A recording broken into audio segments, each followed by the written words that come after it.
Lu pernah nggak ngerasa konten lu udah maksimal? Riset dalam, editing niat, thumbnail dipikirin, judul diulik berjam-jam, tapi views stagnan. Sementara ada konten yang menurut lu biasa aja, bahkan receh, malah meledak dan masuk rekomendasi. Pertanyaannya sekarang bukan lagi konten siapa yang bagus, tapi siapa yang dipilih algoritma. Halo, gue Kinara Estetika, selamat datang di Jejak Sunyi. Di sini kita biasa ngebahas misteri dunia, teori konspirasi, dan sisi gelap fenomena. Dan hari ini kita nggak bahas konspirasi global, kita bahas sesuatu yang lebih nyata dan lebih brutal, algoritma YouTube 2026.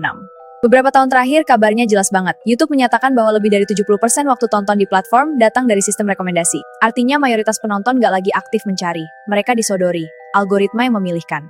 Dan kalau algoritma nggak memilih lo, secara praktis, lo seperti nggak ada.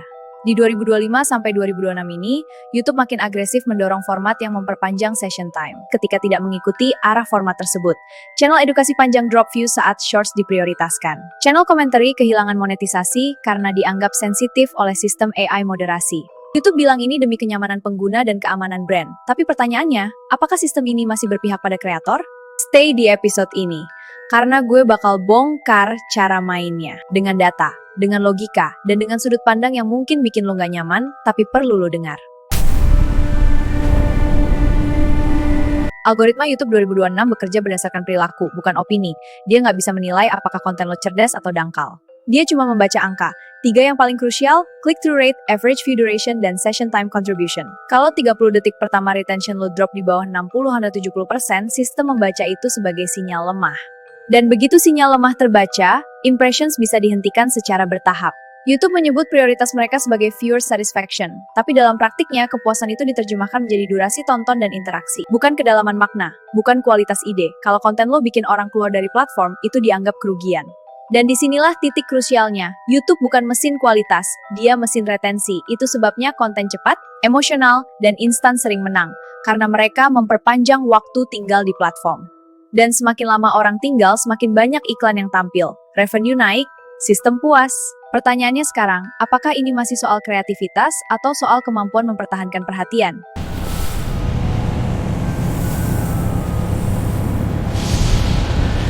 Sekarang kita masuk ke wilayah abu-abu. Banyak kreator ngalamin hal yang sama. CTR bagus, retention stabil, engagement hidup, tapi impressions mentok.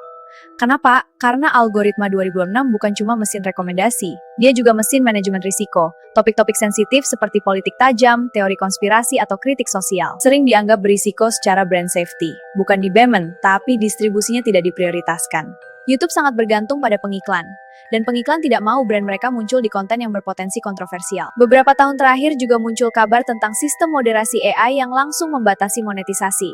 Jika 30 detik pertama mengandung kata kunci sensitif, bahkan sebelum review manusia dilakukan, artinya sekarang bukan cuma penonton yang menilai lo.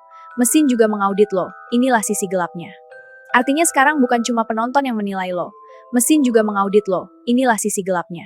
Kreator bukan cuma harus kreatif, tapi juga harus berhitung, harus tahu kata mana yang aman, struktur mana yang tidak memicu sistem. Dan pertanyaan yang lebih dalam muncul, apakah kita masih sepenuhnya bebas berkonten, atau kita sudah menyesuaikan diri demi distribusi?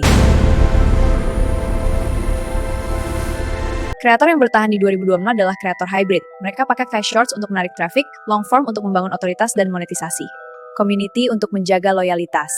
Mereka membangun ekosistem, bukan hanya video. Mereka juga melek data, mereka baca grafik retention, mereka tahu di detik mana penonton drop, mereka uji thumbnail. Mereka pahami psikologi curiosity gap, karena 50% kemenangan ada di packaging. Dan yang paling penting, mereka membangun aset di luar YouTube, karena subscriber bukan milik lo. Reach bukan milik lo, semua itu milik platform. Yang benar-benar milik lo adalah komunitas yang bisa lo jangkau tanpa algoritma. Di 2026, viral bukan tujuan utama. Sustain adalah kunci, konsistensi mengalahkan sensasi. Jadi sekarang gue tanya ke lo, apakah algoritma YouTube itu alat distribusi atau alat kontrol? Jadi sekarang gue tanya ke lo, apakah algoritma YouTube itu alat distribusi atau alat kontrol? YouTube bukan musuh, tapi dia juga bukan sahabat.